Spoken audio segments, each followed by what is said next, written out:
Hi, ladies. What Hi, is Mom. up? Hi, Sandra. Hi, Kathleen. Hello, Miss Jamie.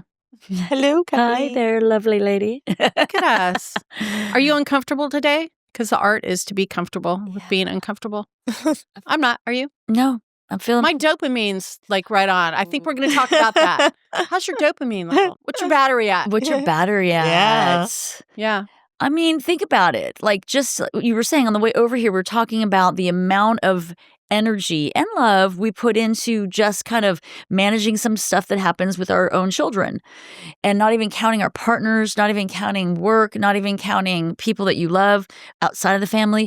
It can drain you. Yeah. Hey, I think we may have just nailed mom proof. We are. Apparently, we can handle it all as moms. As moms. And as a parent, right? Yes. A parent, mom and dad, mom or dad. Yes. Parenting is hard. It is. But I think the beauty is that you don't have to handle it all, right? Like, True, you can that's say, true. Good point. Take away for today, calling only your at friends. 40% and I need a break. I need to recharge so that I can be at 80% or 90. I mean, how many of us are really at 100% all the time? Well, Sandra, have you met me? Oh, fake it till you make it. Yeah, well, we talked about that too. Well, let's kind of get a baseline here. Okay, so right. We know what's on our mind today is that we've been listening to different people that we respect speak, including ourselves, and dopamine keeps coming up. We know that the kids' brains right now are being impacted by the amount of screen time. Right. So that's kind of how we started it. We were like, oh my God, the screen Kids time. and parents. And parents. Kids and All of parents. us. It's not just We them. need to de-screen.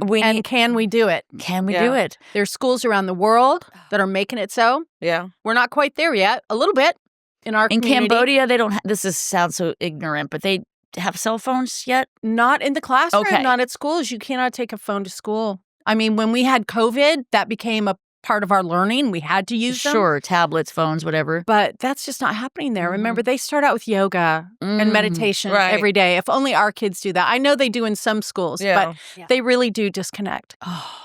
Imagine Sandra, just disconnecting. I'm sorry, Jamie, for interrupting. Sandra, tell us about, like, from your the science of the brain stuff, with your coaching that you can do.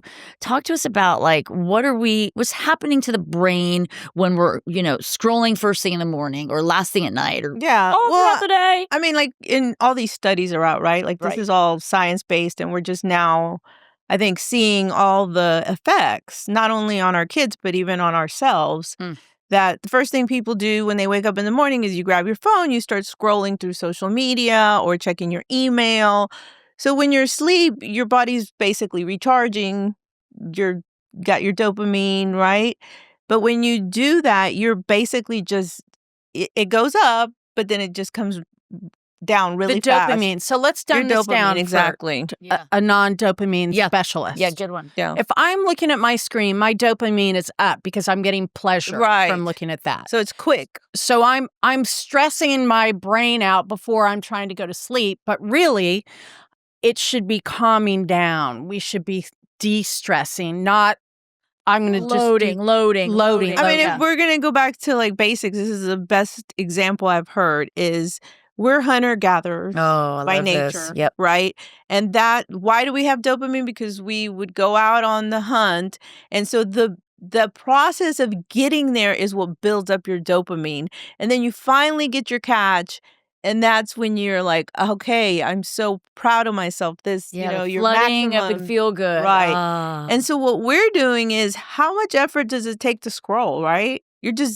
There's no buildup to it, right? So that's why they say, don't use your phone the first 30 minutes that you wake up. Even like brushing your teeth, because there's a process to brush your teeth, helps build your dopamine up. Oh my gosh, I feel a challenge coming up. I love a challenge. Like 30 minutes in the morning. You better not have that phone in your hand. Let's check back in. Yeah. And then 30 minutes before you go to bed. Does reading the Bible app count? I already said that to Sandra. I wondered that too. I go, what if I Pray.com, I plug it every time. I listen to it. It counts. Okay. The I'm reading. What if I picked up the Bible?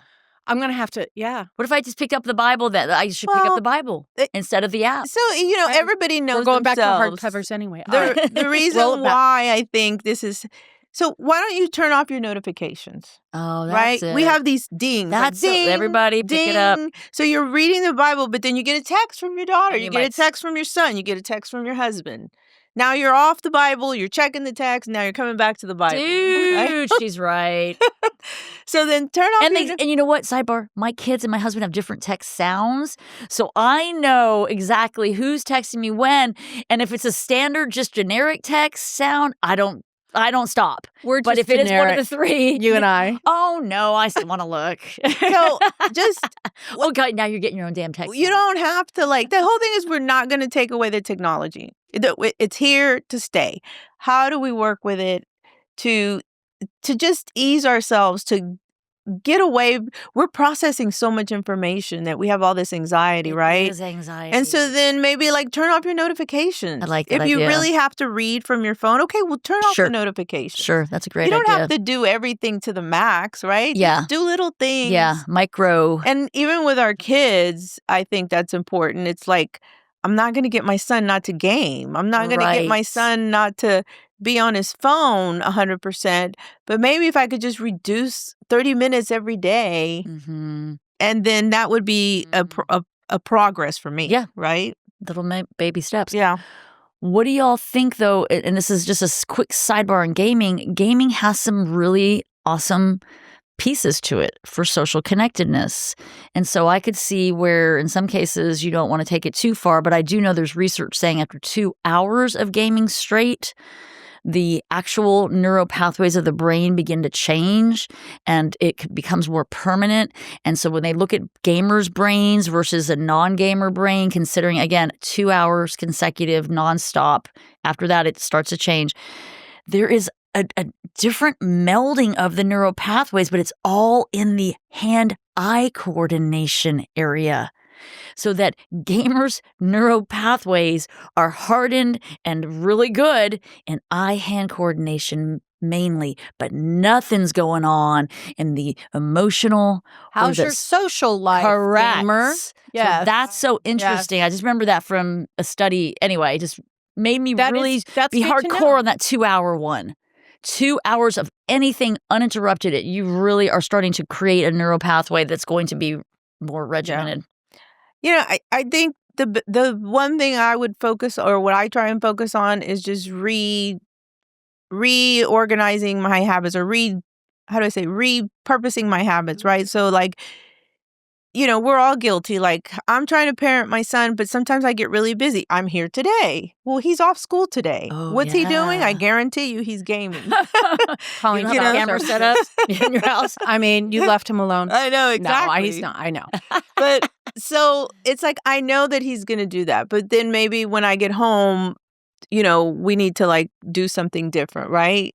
And so that's what I'm saying. You have to work with what you have. And we are guilty of sometimes just kind of distancing ourselves from what's happening, but just kind of bringing yourself back in. And like I said, do little steps. Yeah. Little micro changes. It's a lot. I would say. Yeah. I think sharing this information with our kids, no matter how old they are, is really relevant right now. I know as a parent of a 20-year-old and a 36-year-old and lots in between, what we're hearing is different from what we were hearing 5 years ago. We didn't know in 2008 when the cell phone came out what was happening. No. We didn't realize we're handing the keys to the frigging universe once the internet boomed. Right. So now we've got to back it up, even with the kids that did not, that don't have a chance at real change, I'll Correct. say. You've got to add a few things on there. My daughter, stop looking at Instagram. Stop. It's so hard. Can you imagine if they took it off their phones? No. Cut off their right arm. Yeah. But maybe they could do it for a time period. But I think as parents, we have to continue those conversations. And it's stressful to parent an adult. They're making their own decisions now. And it doesn't ever end. The parenting. And so we were talking about this too, driving down. I mean, think about how much we are responsible for modeling. And I know we've talked about this. We've got a model. But I was just thinking, especially we talked to Susan Casso, an author. We've had her on another episode, and her book is amazing on connection with your teen. Parenting Connection. Really Connection. Great book. You are so much more better. You're more better as a parent when you are also less flooded with dopamine. You think, oh no, dopamine's good. You can overflood with dopamine.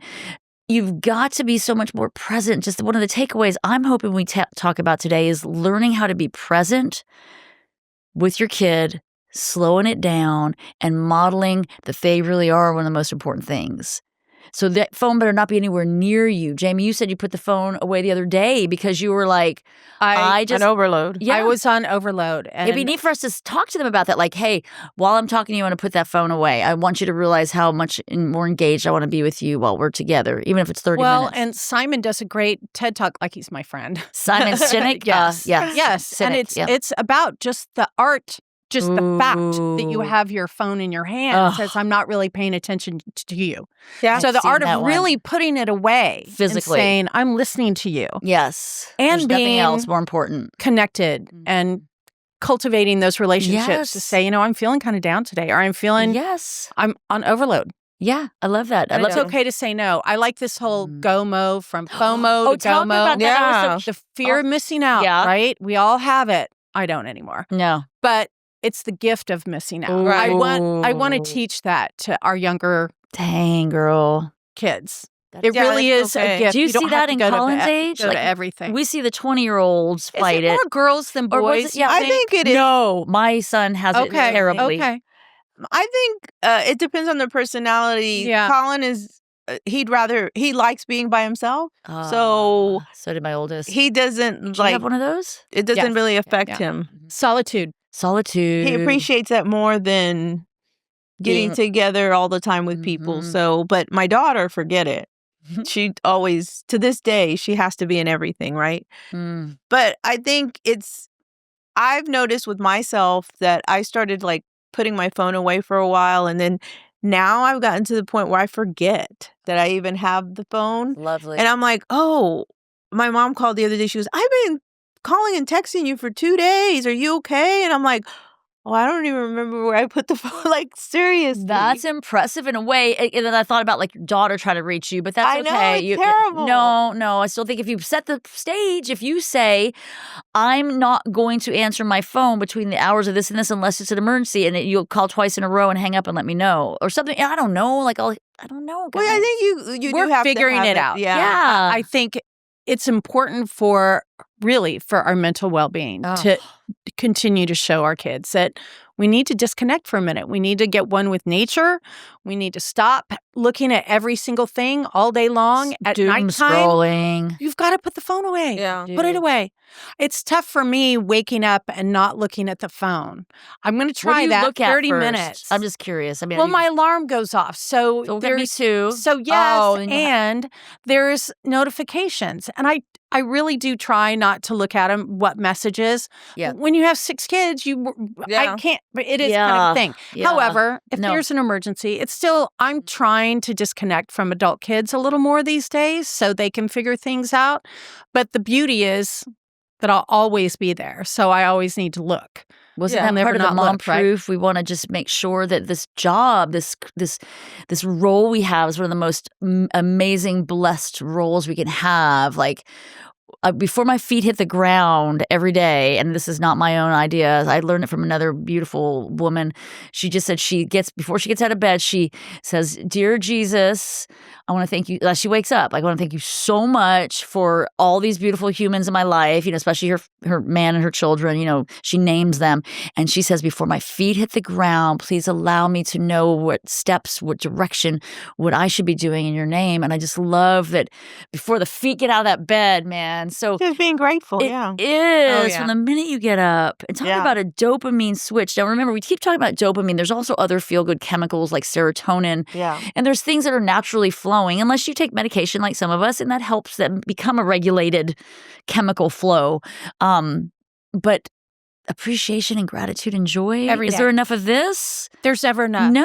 I don't think. I think we're in the midst of a weird transition in our country because of political divide. And rather than look for the differences, we should be looking for the beautiful commonalities that create the human connection. Yeah, just kind of staying positive. Yeah. Very important. Yeah. Choose it. And you resonate that, right? Like if you're around people that are always Mhm. complaining or, there's a lot of things that we can be upset about, but For there's also sure. a lot of things that we can be grateful and happy about.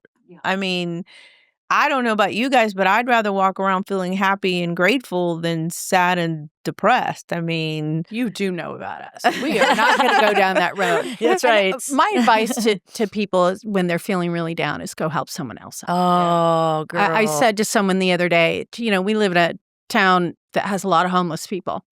Literally go out and talk to one person, just one. You could probably drive down the street 5 minutes and find someone. I think that we have to remember in a world that's so anxious and so depressed, and we're trying to deal with all these screens and what's going on, that it's important to find the joy, to know that there's always someone that's worse off than you. And you need to be thankful and grateful for who you are and what you have. Good Lord has put us wherever we need to be, wherever He wants us to be, right? 100%. So dopamine is just... Dopamine. Did you ever think in a million years we would be talking about dopamine all the time? It was more fun to talk about dope. Yeah. When I was growing up. But I'm not answering that. No. I mean, I just heard about it. I think it's gotten to the point, it's just, there's so much information, right? That it's How do you decipher it? right. And apps like, if you have your phone and you have a bunch of apps that are slowing your phone down, well, get rid of some of those apps, right? You go to the Apple store, they tell you this is taking up too much space. This is this. Do you really need it? And I think that's how our life should be. Like, Purging So I think that's a good point. And we wanted this episode and some takeaways to be about, number one, how can we as parents handle this? Yeah. Because we can't help our kids to be less anxious and less depressed and manage life if we can't. No. Right. So it's important for us to stop for a minute, model the behavior that we would like for them. Be more present Take with on. them. Be present. Right. Be present. Look them in the eyes. Like tonight, I want everyone who's listening to this to go home and actually make eye contact with your people. And it is easier with some people than with others. Sure. And it's just... Make time for that, to look into someone's eyes at the grocery store, too. You're very good like that. You know how I love that Yes. stuff. I have so many friends at H-E-B. Yeah, we love HEB too. But I mean, what else, Sandra or Jamie? Like when you think about how to better be present with our kids right now, to model less dopamine consumption. How do we dump the unnatural dopamine and create the more natural dopamine? And I know we talk about getting outside. Changing habits. It is changing yeah, I think habits. these doing kids have come out of activities. high school on their phone all the time. Now they're in college without us to say, get off your phone. So I think it's worse that freshman, sophomore year of college than it was in high school. Yeah. Because they're doing it on their own accord. I think as parents, we have to continually Just keep teach, model, remind, talk, Teach them how to regulate. cultivate. Yeah. How do they regulate? What do you think about like a mini challenge with your people and say like, we talked about 30 minutes when you get up, 30 minutes before you touch your phone. What if there's, one day a month that the family tries to put the phone away and it's like a family thing. So it's a weekend if you still have kids at home or your partner. I don't. Thank you, Jesus. Stop it. I don't want any kids Don't at I home. only I'm have sorry 6 I'm not sorry that you guys have it, but I'm sorry that it's tough. It Parents is tough. today, it's harder today than it's always been hard, but I think it's harder today than it's ever been. Tech-free Tuesday, baby. Oh, Tech-free. TFC. I did not come up with LML. that, but You it was didn't? no, but it's cute, isn't it? It is cute. Yeah. It's Tech-free from Tuesday. somebody, probably Dr. Mike Brooks or something. Yeah. Like Meatless Monday. Yeah. Don't. Never not have meat. Don't. Meatless Monday, tech-free Tuesday. Where do we put the Wine taco? Wine Wednesday. on Wednesday. Thirsty Thursday. Okay, yeah, let's stop. I'm trying to get on the Fs. No. Yeah. Yes, we should do a question. All right. Good. Sandra, please, if you will, my friend. Okay. So fun. Unless it's not a good one. What's your best parenting win Ooh. moment when your partner had to admit you were totally right? Oh, like what's the okay? Well, I am divorced, so I was pretty much right most of the time. Oh, that's tough. That is. It's a parenting win, and Yeah. so you obviously were odds with your Yeah, partner yeah, about yeah. the way you were parenting. Oh, That's hard. let's do another Yeah. one. Let's do a different one. That seems That's complicated. too hard. Oh, that's, the SNL 50th anniversary, Debbie Downer. We're not going to be Debbie Downer. I love her. Wah, wah. No. You. Okay, if your parenting style was a cocktail, Okay. what would it be called? Oh, and that's what would much the better. ingredients be? Oh, God. We did a Okay. Sunday like that, too. Remember the ice cream? We started Or out coffee. We did with the coffee. coffee. Okay, cocktail. Our parenting cocktail. Yeah. Look at Okay. Jamie. She knows already. I don't know. Oh, you think I do. Okay. Okay, I'm going to do the espresso martini. I know we all love them, and you have to be careful because they taste so damn good that you come on, you go, and you go, and you go. You have 2 or 3 of them, and then you regret it because that shit where that caffeine does not wear off, right? After the alcohol. And I feel like that's like my parenting because sometimes I can come on like I know my shit, and then I have to backtrack and admit that I wasn't necessarily right, and I may have been a little bit impulsive. And so the espresso martini, Reagan, you know what I'm talking about. Would you add anything to it? Well, no, it's Okay, perfect. it's just that's it's it. espresso, Okay. and it's the probably chocolate Okay. syrup. I don't even know how they make them. Yeah. They're just so good and so bad. Okay. I would do tequila. I like, a pineapple Shots. jalapeno, but I think I would add a little more sweetness to it. Okay. Because as a parent, I want to be tough, but I always want to come off with that little bit of sugar. Like I'm always there. And tequila is an upper. It's the only alcohol that's more of a stimulant than a depressant. Debbie Downer. And I feel like we should name ours. I was going to say the Sixth Sensation or something like that. I don't know. With my nephews all. That's funny. That's cute. We have to name it. That's tough. Okay. We can come back to Another episode. Yeah. I think I would do mine a mimosa because sometimes I can be sparkly. And Fizzy. then, fizzy. And then I can be sweet sometimes. So if you had a little bit more orange juice, less orange juice. So Okay. There you go. Okay. I like that. I like it. I like that. trying to find a balance. Oh. Which is parenting. Which is parenting. So takeaways are model the good behavior. Yes. Take a minute. Yes. Get the heck away from your screens. Yep. When you're talking to your kid, put your phone away. Let's Damn do phone that away, one. people. Put your phone away. Freaking phone away. Try it. We'll do our 30-minute challenge in the morning. Yeah. Yes. Talk to your kids. Look them in the eye. Yes. Yes. That's it. That's I all. think that's good. Until right. next time, we'll figure Thank out what else is you. going on. Bye. It's a wrap. Thanks, ladies. Bye, James. Bye. Bye.